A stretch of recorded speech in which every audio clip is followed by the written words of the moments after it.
ఎందుకంటే ఇదిగోండి ఉల్లికాడ పైకి వచ్చింది.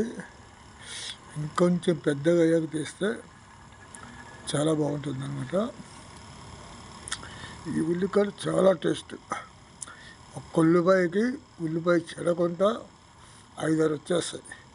అవి కట్ చేసుకొని మనం చేపల పులుసులో కానీ, మటన్ కర్రీలు కానీ, చికెన్ కర్రీలు కానీ వేసుకుంటే ఘాటుగా ఉంటుంది.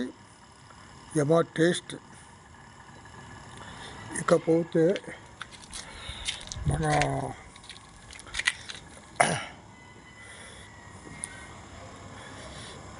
ములక్కాయ చెట్టు ఇటులా కట్టేశారు. అంటే కాయలుగా మన పెరటిలోనే మిద్దెలోనే కాస్తుంది అనమాట. అంటే బయట కూడా ఉంది చాలా. సో ఇవైతే ప్రస్తుతం